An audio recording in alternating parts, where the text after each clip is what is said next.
So I'll talk today about cytoreductive surgery and heated intraperitoneal chemotherapy, HIPEC, for GI malignancy. I'll talk a little bit about the establishment of the program at Mount Sinai, which started in 2007, and then go over some of the data and an outline. This is the original Mount Sinai. You know it well. This is the Mount Sinai of New York. Not quite as exotic, but you can see it's growing steadily. We've built a new cancer center here called the Hess Building. I don't know where the pointer is, and this is the Annenberg Building, which has been, and this is the residential tower that helps pay for the Hess Building over here. A little bit about Mount Sinai. We've actually expanded quite a bit. Some of you, I know there's been a long-term affiliation with some of the institutions here in Israel. So an update on the Mount Sinai Health System. We've actually expanded to a seven hospital system at Mount, which now includes these 7 hospitals, accounting for 44% of all the discharges in Manhattan. It's now the largest GME program in the United States and is one of the leading hospitals when you add all together for cancer diagnosis. So we're quite excited about the growth and look forward to continued affiliations with all of our institutions here in Israel.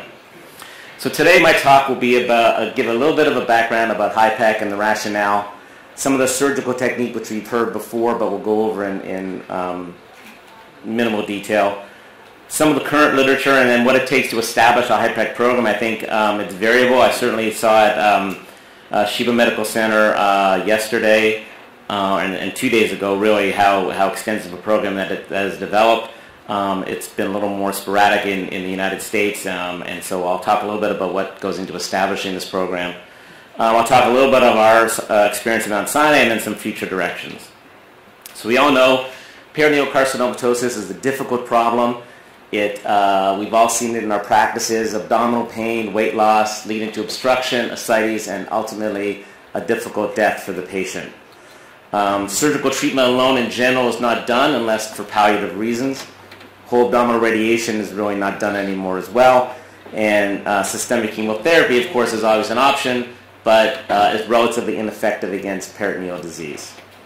This study, which is relatively old, 5 or 6 years ago, but showed that for patients with peritoneal disease, even though we have good effect for systemic treatment for metastatic colon cancer when there's parenchymal disease, but for peritoneal disease, the survival is still quite poor, and therefore we need to find other options.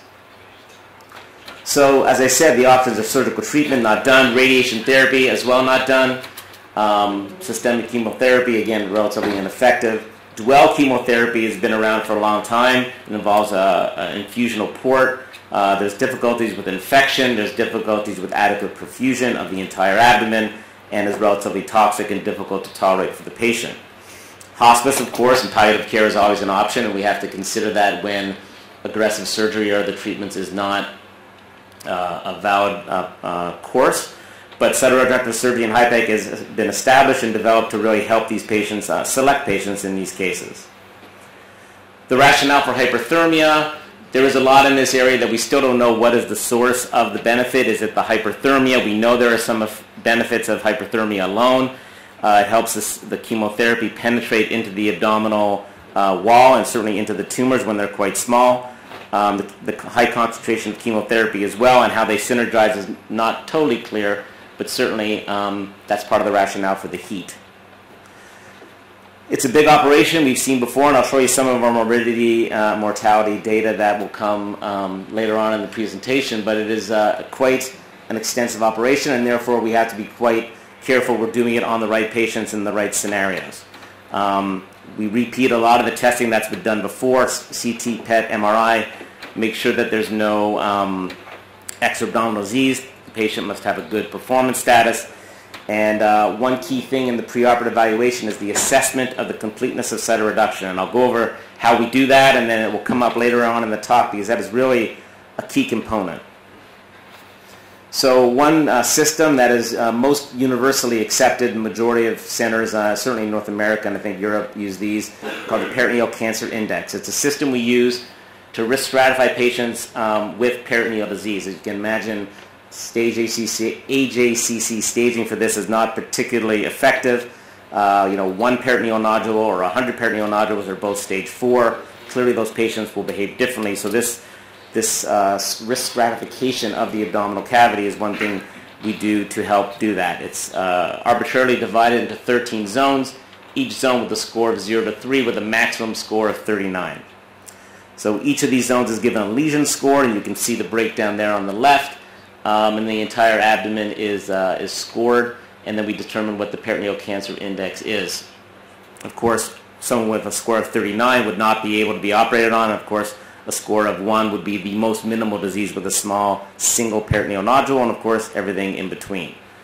It's important to note that imaging can be relatively ineffective at this. We've shown that laparoscopy is also effective, and certainly even at exploration. So sometimes the peritoneal cancer index, the best we can do preoperatively is with cross-sectional imaging. So the cytoreduction is assessed. The ability to assess it is done preoperatively and intraoperatively, and then we score this to give ourselves that score, which is 0 through 3. And you can see the breakdown. No visible tumor, less than 2.5 millimeter remain for CC01. 2 is between 2.5 millimeters to 2.5 centimeters, and 3 is gross or confluent tumor left behind. So is it possible? These are the things that go into before we operate. Certainly the performance status needs to be relatively good. No extra-abdominal disease is a relative contraindication. Biliary obstruction is clearly an area that's difficult to debulk or cytoreduce with obviously the complex structures in the porta hepatis, and so this is unlikely to be optimally cytoreduced. Ureteral obstruction, I have an asterisk. We actually showed in a paper with our urology colleagues that if it is a single spot, that ureteral and or bladder reconstruction can be done safely with HIPEC, but certainly multiple sites or long segment of ureteral obstruction would be a relative contraindication. More than one site of intestinal obstruction or significant mesenteric disease, clearly one site or so is reasonable with bowel resection, but multiple sites will lead to short bowel and clearly would not be optimally debulkable. And the gastrohepatic ligament, again, because of the sensitive area where it is. So we go through the process of cytoreductive surgery. We'd start with we start cases with a laparoscopy. If we decide that optimal cytoreduction will be possible, that we've done about 15 or so in our series laparoscopic HIPECs. Certainly the majority are by laparotomy. Free all the adhesions, assess the abdomen, and do all the debulking we can down to CC 0 or 1. Insertion of the cannulas and temperature probes will show in a moment. Close the skin and temporarily circulate the heated chemotherapy for 60 to 120 minutes in different series. We use 90 standardly at Mount Sinai. After the perfusion is done, open, irrigate out the fluid, and complete any GI anastomoses, and then close the patient. These are some of the things we see in the operating room and leads to this on the back table. Significant resection and in some cases with high extent of surgery. And again, that's why we need to make sure we're doing this for the right reasons in the right select patients. This is a schematic of the pump. There's many different companies and pumps that can give information. Certainly the most important thing is an adequate flow rate with real-time monitoring of the inflow and outflow temperatures.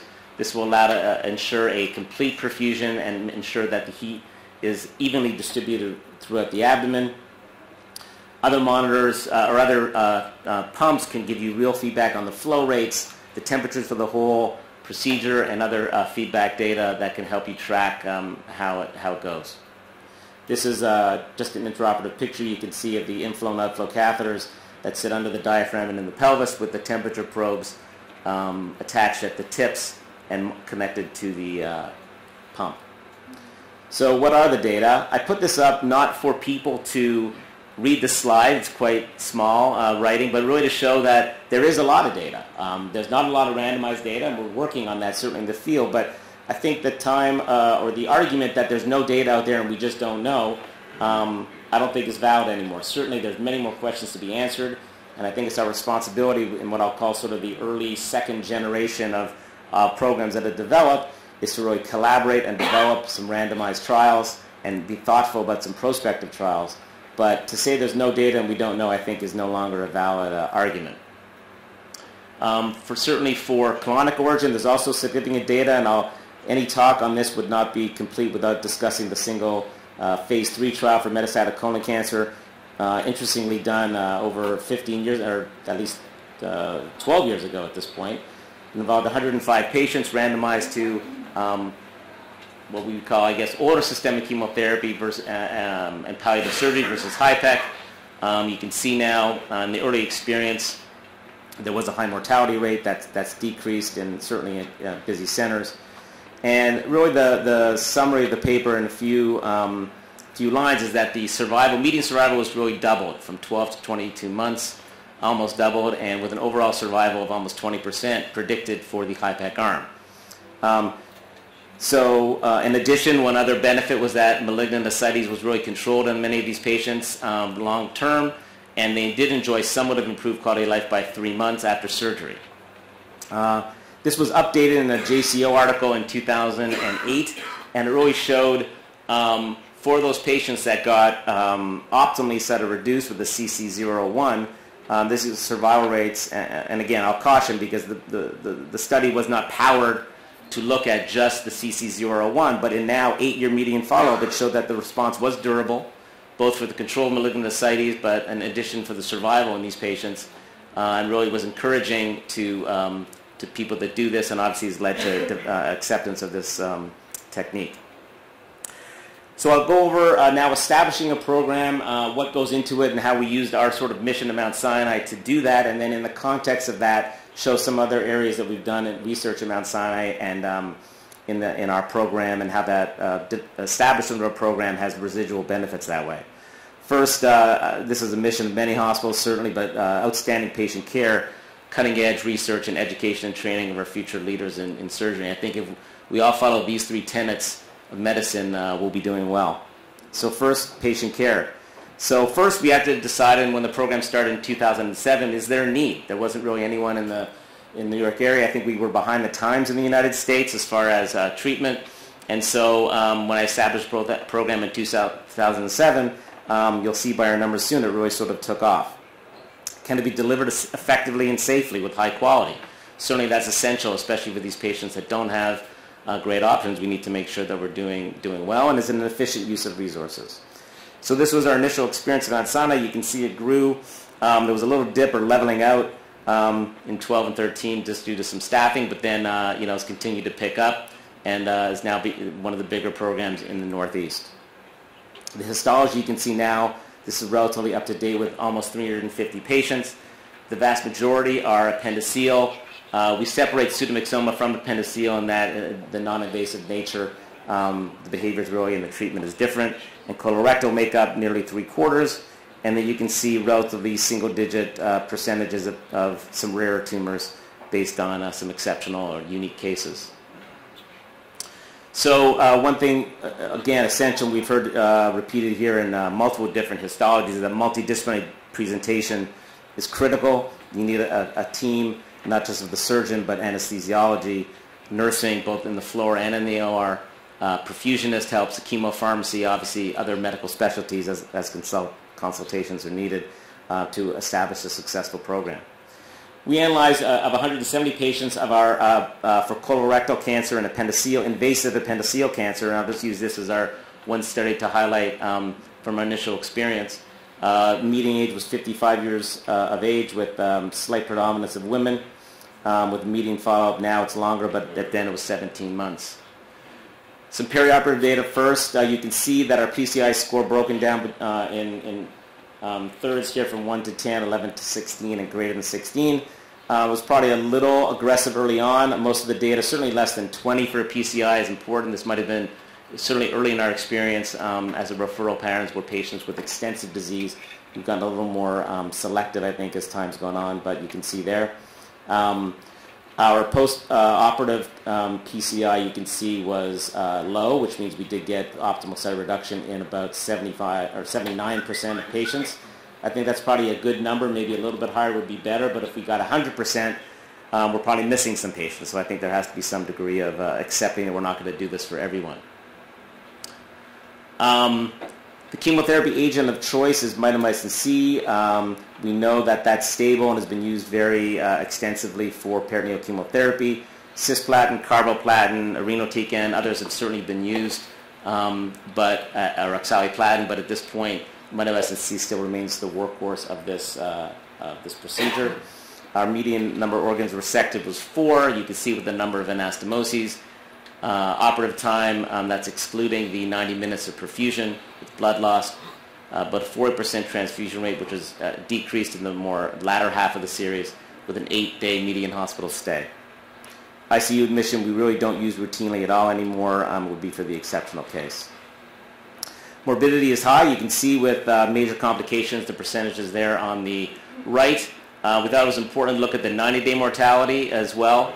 You can see there the mortality does go up relatively high. It's 2.4 for the 30-day mortality, but 90 days up to 7. Again, as we've gotten more selective, this number has been able to go down, but it's not a trivial procedure. Associated with morbidity, we know a higher PCI. Certainly the number of resected organs and anastomoses is significant. ICU stay implies a bigger operation, and as does estimated blood loss. And you can see there on the right these significant factors, but on multivariate analysis, blood transfusion was the only one that held up. And then, of course, as I said earlier, completeness of center reduction is critical. And you can see here when comparing it to our non-optimally center reduced patients that the survival is significantly different. Factors associated with this, not surprisingly, a lower PCI and center-reductive score of 0 to 1. All those affected survival. Organs resected, again, probably implies a lower PCI, as you can see on the bottom there. So to conclude from this study, we found that certainly it's a rational approach and safe in select patients. Though a big operation, blood transfusion does predict an inferior outcome, likely from aggressive disease, and likely we have to be a little more selective. The survival advantage in patients clearly from appendiceal and colorectal carcinoma as compared to modern therapy, and completeness of center reduction is paramount in achieving satisfactory long-term results. So the next part of the presentation is research. It's important to follow all these patients, and certainly we use the track and monitor all the data, as I'm sure you do here as well, to follow these patients prospectively, develop a database, study who's going to benefit most, and then, of course, to help guide future studies. This is a generic a form that we use that's pretty much accepted. Again, in the literature, you can see we use some perioperative data, the number of anastomoses, the PCI both on CT or laparoscopy at exploration, and then what our postoperative completeness is, our PCI was. And then things like ileostomy, primary tumor stage, etc., to help track how these patients do. I'll use a scenario, one that sparked another study which came from our database. And a 58-year-old gentleman who came in with a large non-obstructing colon cancer who presented for laparoscopic right hemicolectomy. And at laparoscopy, you see 2 nodules on the peritoneal surface. What would you do in that case? So one is give HIPEC and explain post-op. Obviously, I'm being somewhat facetious. We would not do that without the patient consent. I think aborting the procedure and bringing them back and putting them on systemic therapy would be the way to go in an asymptomatic patient.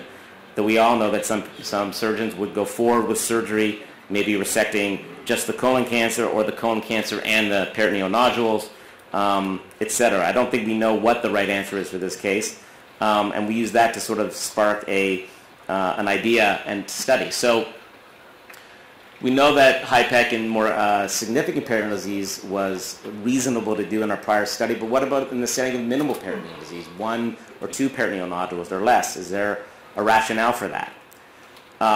So we looked at the literature, and because no clear standard exists, as I said before, modern systemic therapy has median survivals of 2 years, but with this, with minimal peritoneal disease, will that be benefits diminished based on that effective chemotherapy, and is it only for more advanced disease?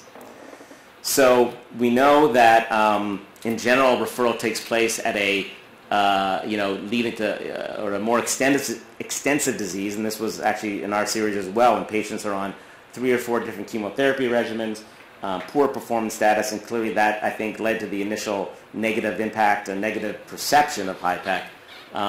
And so less chance for us to make a difference. So we do it in the setting of minimal peritoneal disease, and I'll show you how we define that. When to do that. Synchronous with the operation, do the peritoneal nodules and the primary tumor. give chemotherapy first and then do the surgery and then follow up with chemo? I don't think we know. Only after certain regimens.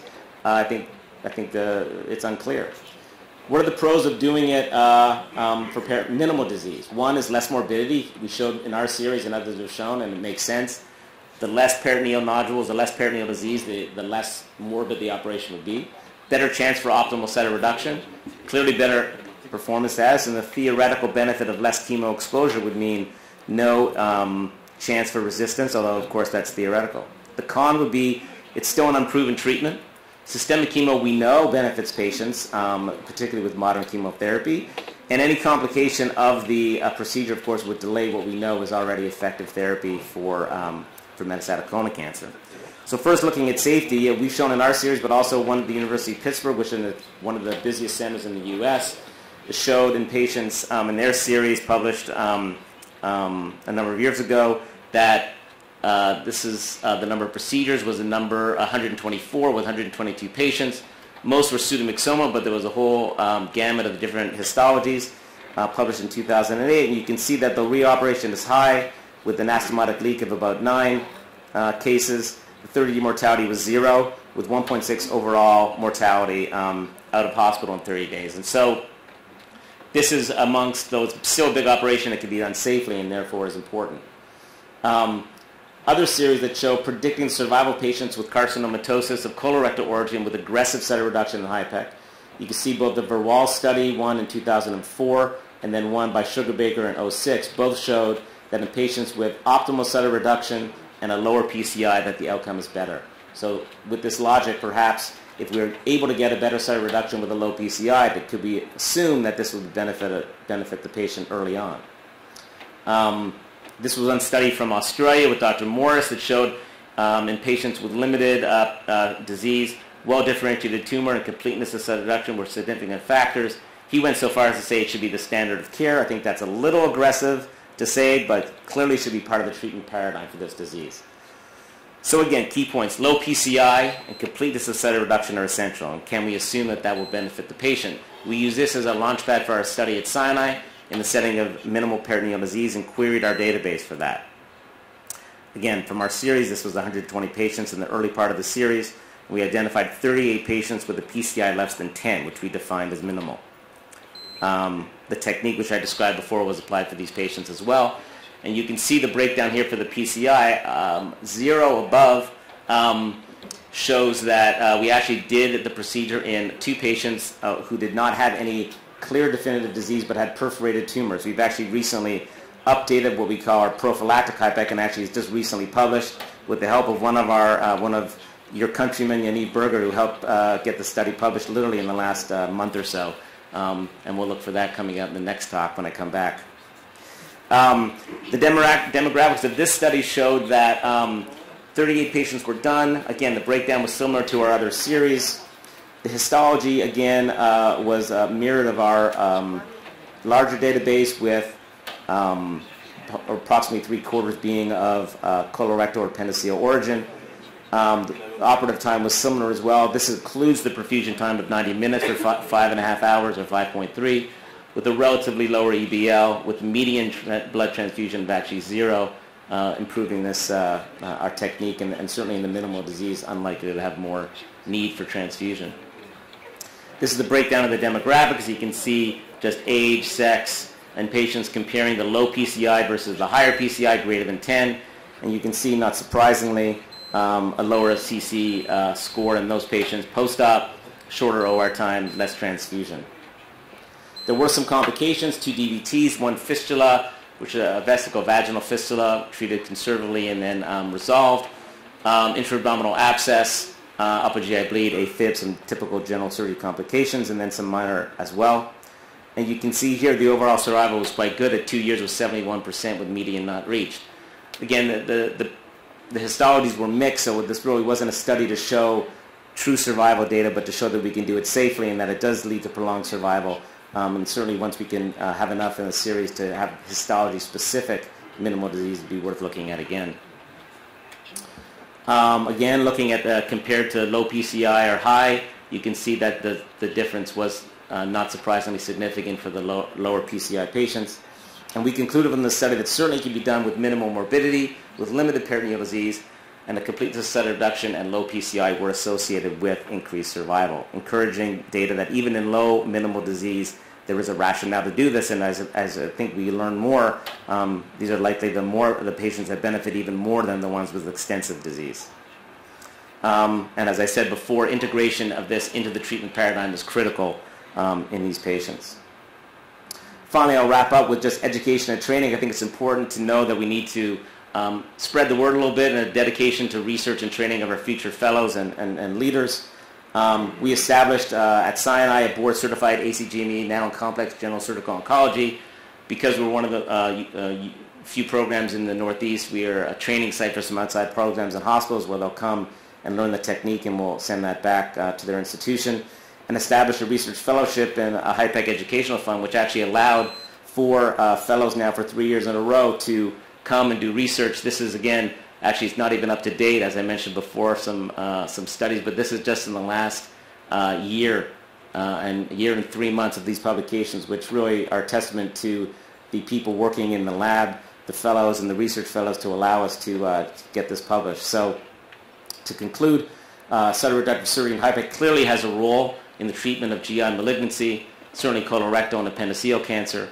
Prospective multidisciplinary consideration is essential, and establishing a dedicated program requires a really extensive team and integration of all the different aspects of patient care. I'll end with future directions. I think it's important as we learn more to really now lead to some prospective studies that we've done our retrospective reviews in a larger series. It was very interesting to hear the previous on PET MRI. We're looking at that on how that may affect preoperative PCI and whether or not that will affect our decision making going forward. The prophylactic HIPEC I mentioned is just accepted for publication, and we certainly look forward to further investigations in that, and ultimately trying to determine by perhaps even preoperatively before the peritoneal disease which patients with colon cancer are susceptible for the extensive or for peritoneal spread. If we can get them before they spread, of course, that would be optimal. Again, thank you so much for the invitation and your attention.